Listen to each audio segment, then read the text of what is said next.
Hey guys, Marcus Melnick here with Firearm Mentor. Hope you're enjoying my YouTube channel. Don't forget to like, share, and subscribe. These little things are free to you and really help the channel. I appreciate your support. Enjoy. Thank you.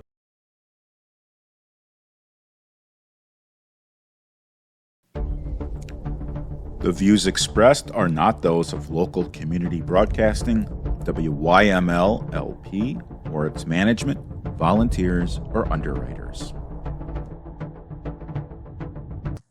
Greetings and welcome back to the Personal Safety Show.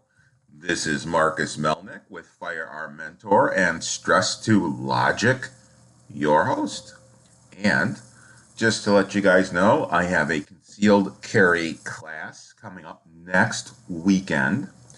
Both the full 16-hour class as well as the 3-hour renewal course. The courses are going to be in the northwest suburbs of Chicago, basically in Long Grove / Buffalo Grove area, and we will be starting next weekend. Would you like to sign up? Well, you can do so. I have room in the class. If you have a need, that website to register is my website, firearmmentor.com/classes. That lists all the classes. You got to scroll down maybe just a tiny bit to see all of the classes that I'm offering in the next 6 months or so. I would love to meet you in the class. And when you sign up and when we meet, if you could just tell me, hey, I listened to your radio show, and that way I can know that I have a fan. That would be wonderful. So we've been talking about the lies of Israel based upon the book of Alan Dershowitz. As a reminder, Alan Dershowitz is a premier attorney in the United States. I actually had to read one of his books for grad school. He's also a #1 New York Times best-selling author, and we're going through his book called The 10 Big Anti-Israel Lies and How to Refute Them with the Truth. And honestly, I don't read to people, so I'm going through highlights, but you can certainly order this book on Amazon or wherever you want to buy your books. So the next lie, we've gone through 2 of them. The next one is Israel caused the refugee problem of the Palestinians.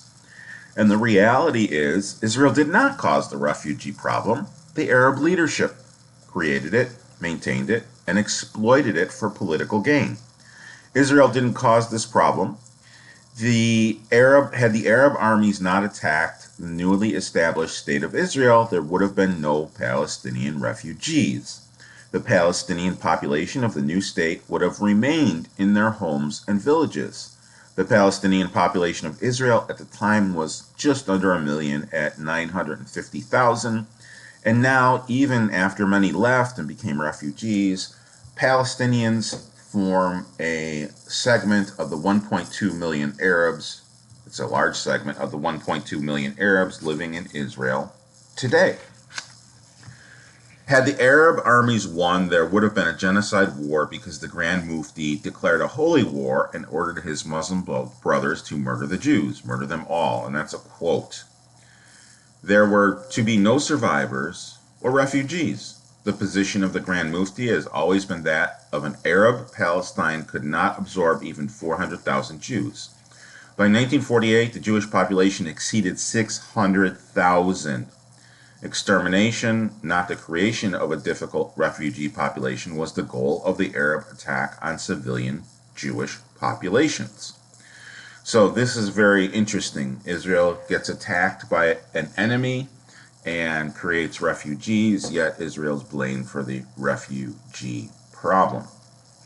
And there's a ton of sources out there that talk about this. Peter Dodd and Halim Bakrat, River Without Bridges, a study of the Exodus, the 1967 Palestinian Arab refugees at the Institute for Palestine Studies in 1969.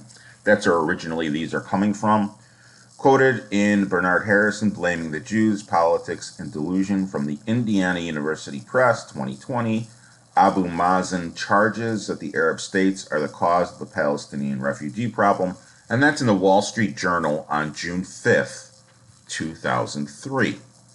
Scholars have put the number of refugees anywhere from 472,000 to 750,000, and that's also comes from official and peer-reviewed research.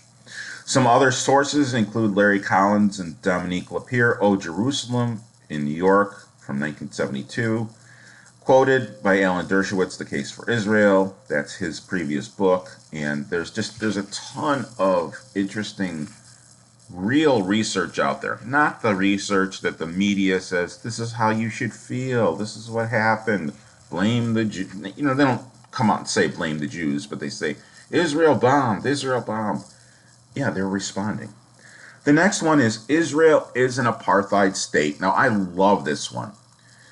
So, apartheid is a term that's derived from the racial policies of South Africa between 1948 and 1990, where a small majority of whites from England and the Netherlands ruled over and segregated by law its majority of blacks who were forbidden to vote, hold office, or live in certain areas. It was even worse than the post-Civil War Jim Crow laws in the South.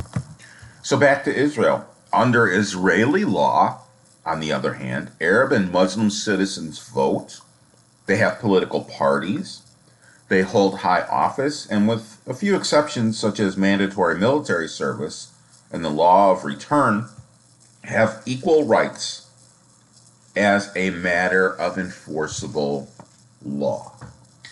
It was an Arab judge who sentenced Israel's former president to prison. It was an Arab prison guard who watched over the former prime minister of Israel when he served his sentence.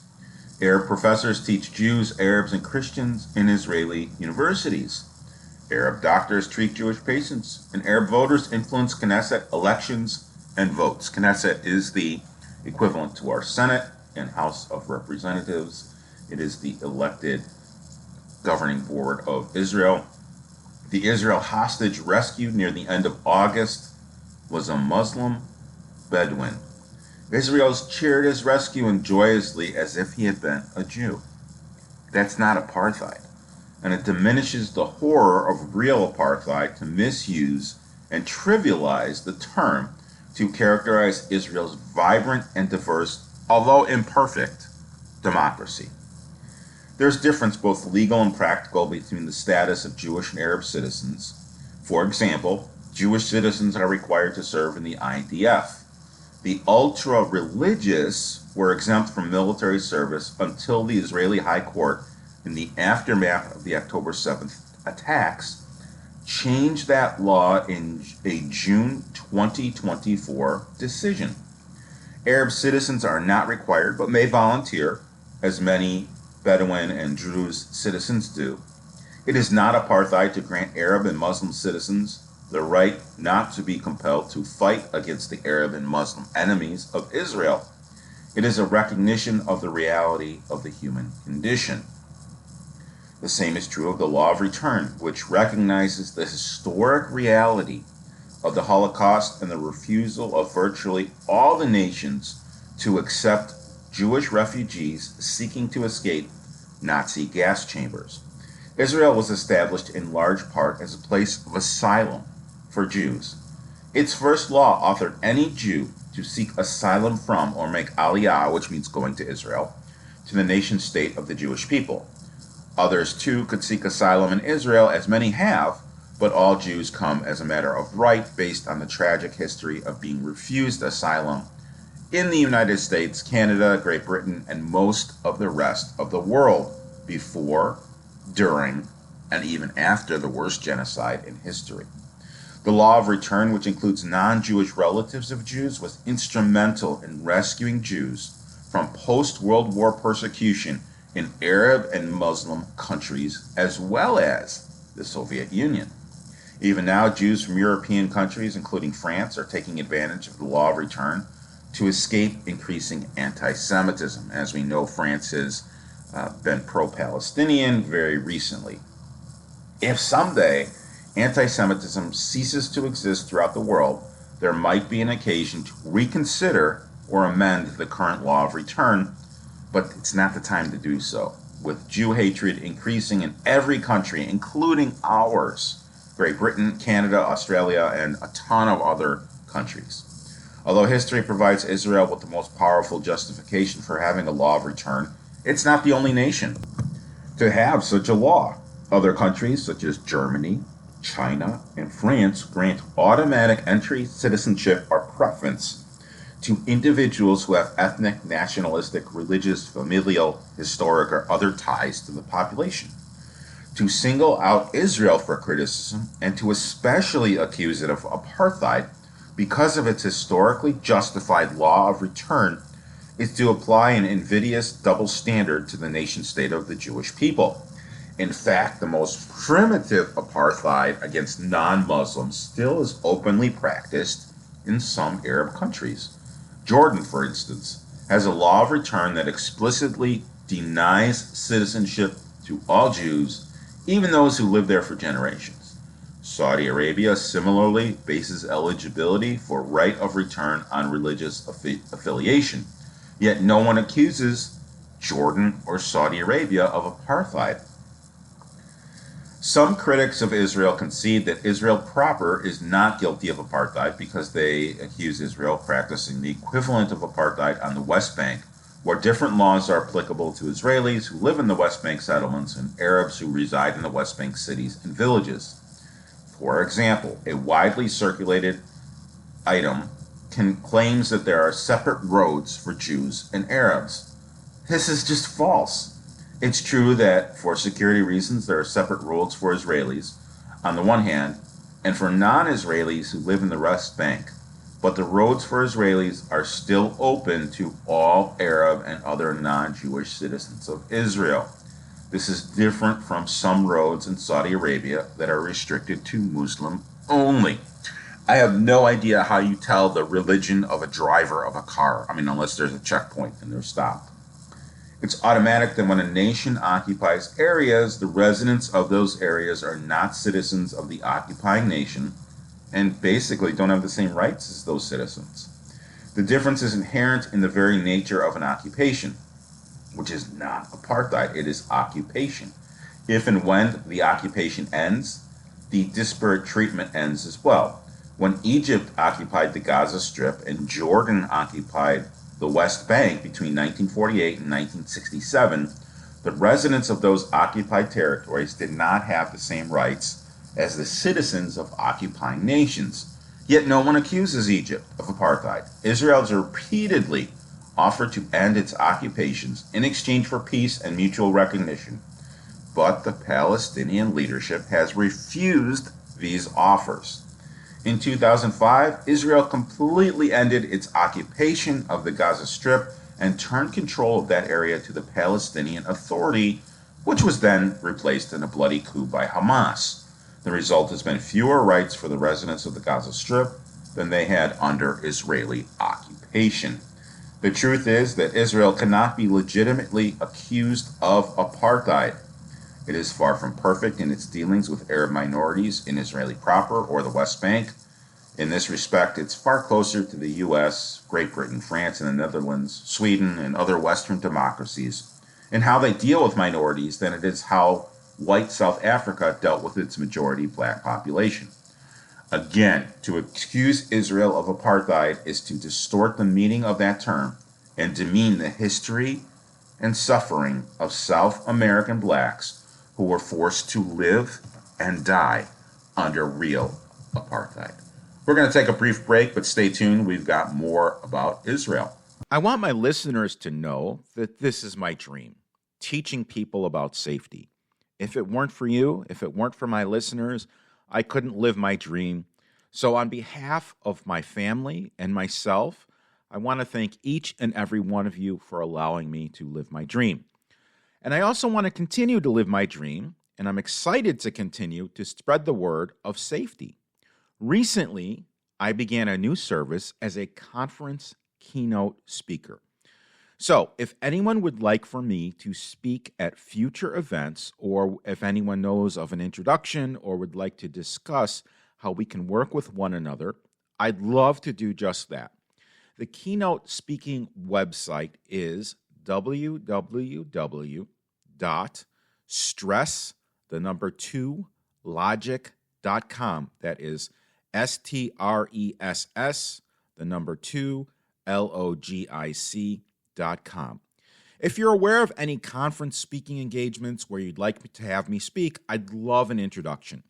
You can always share my electronic business card, which is Marcus Melnick, MarcusMelnick.com. Now, back to the show. Here's another lie. Israel's guilty of genocide and war crimes. Critics of Israel have charged the Jewish state with committing atrocities and even genocide in its ongoing war with Hamas and Hezbollah.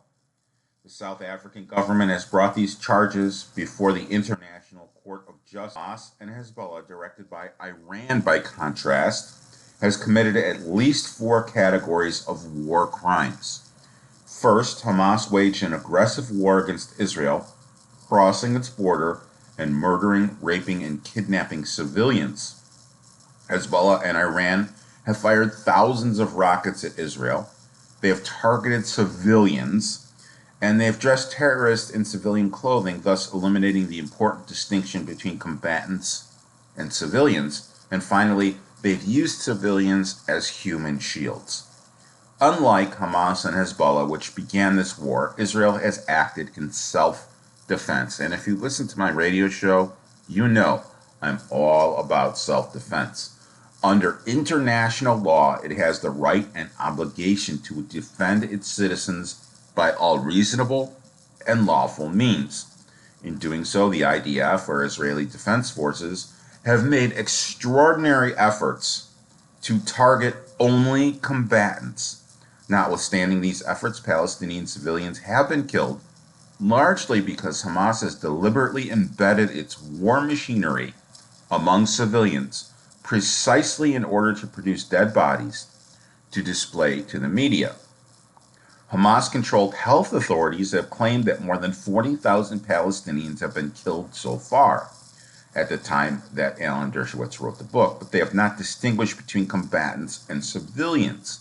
Israel claims to have killed approximately 17,000 combatants. Hamas claims that many of the people killed were children and women, but they have not revealed the ages of the dead children, whom the terror group defines as anyone under 19. Hamas actively recruits terrorists from the age of 13. This brutal strategy, itself a war crime, raises discomforting questions about Hamas's fatality claims. An 18-year-old with an RPG or an AK-47 is a combatant. So is a 33-year-old, even if Hamas categorizes him or her as a child. The same is true of women. Hamas regards women as incapable of performing many roles, but one role many are recruited to perform is that of terrorist and combatant. And so it cannot be assumed that all of the dead women who have been killed were civilians. It's clear that some were combatants who were complicit in terrorism. Then there's those who have been killed by friendly fire, including misfired rockets and bullets fired by Hamas against Palestinians who were trying to flee to safer areas. Although it's impossible to know for certain how many actually innocent civilians have been killed, the number is far lower than estimates put forward by Hamas and supporters. Even if it is as high as 23,000, the 40,000 plus total claimed by Hamas, minus the 17,000 plus combatants, Israel says it has killed, and that would produce a ratio of civilians to combatants killed off of less than 2 to 1. That is, for every combatant killed, fewer than 2 civilians would have been killed. If this ratio is close to being true, then Israel's record is far better than that of any other country in the history of modern urban warfare facing comparable enemies and tactics.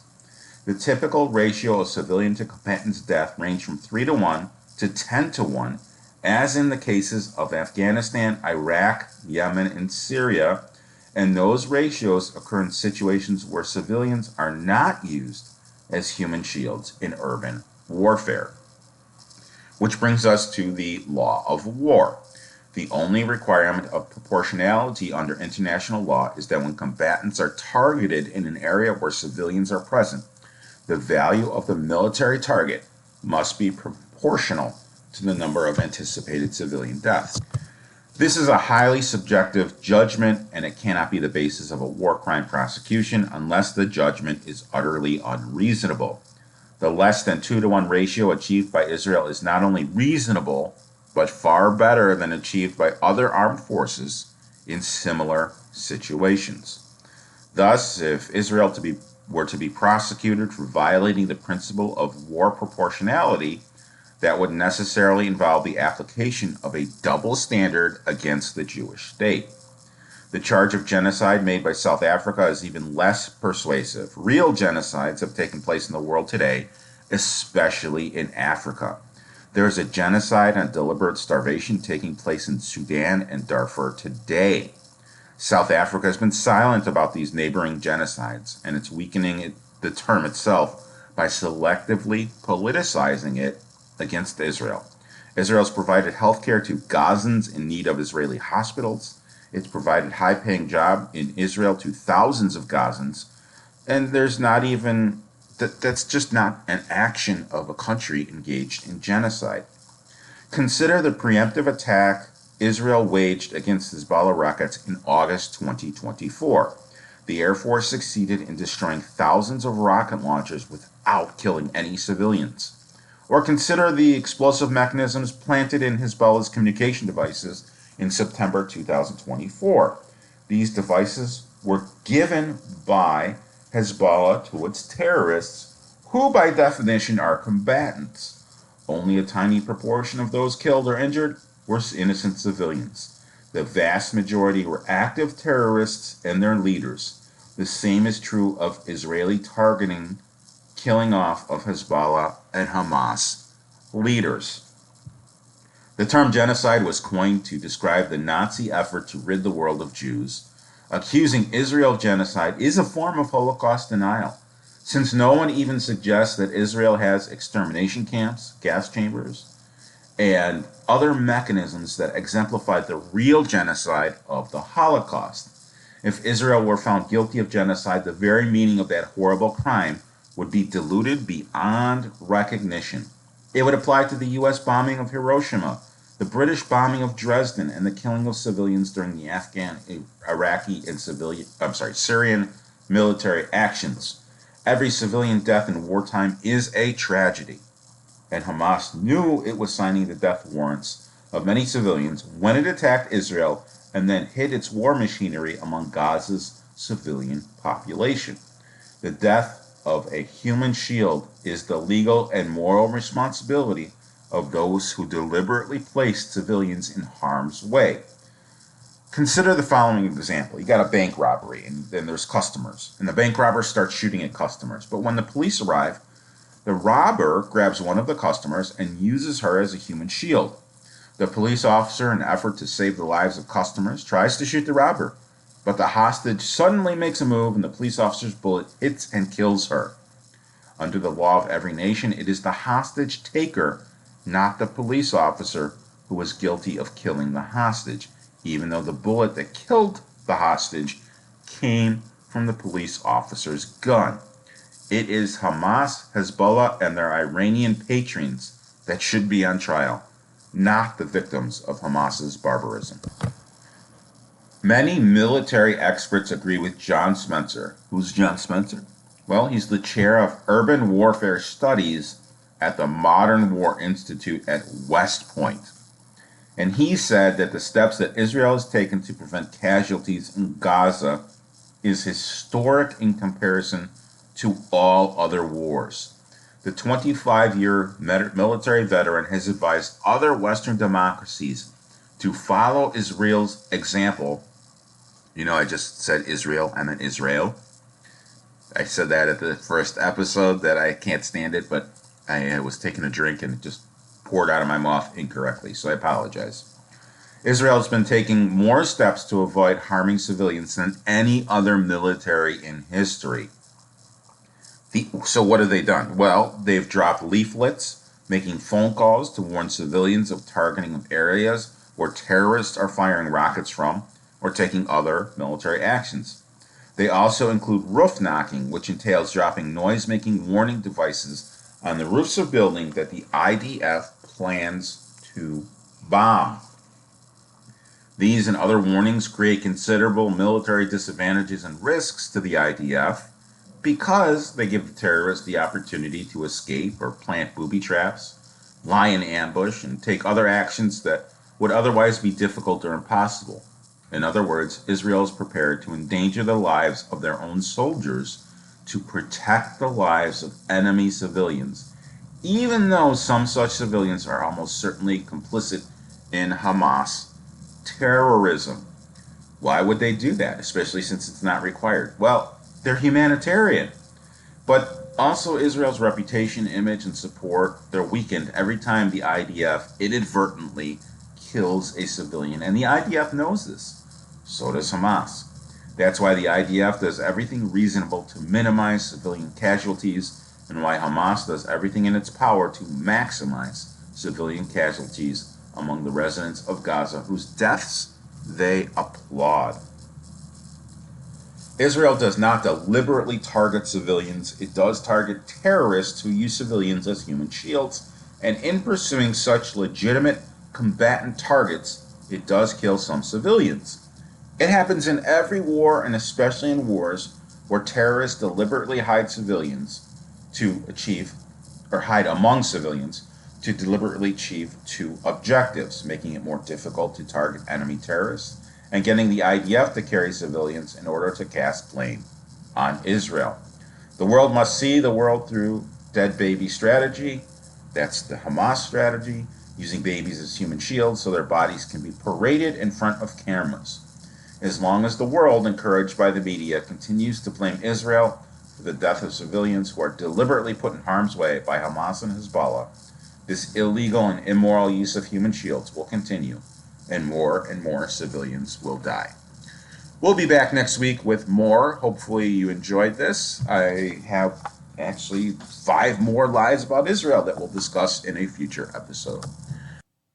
We have monthly concealed carry license CCL classes in the northwest suburbs of Chicago. Dates can be seen at firearmmentor.com/classes.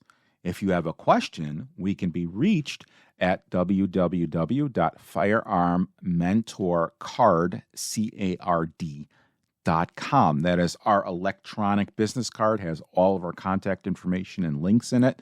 It's the easiest way to get a hold of us.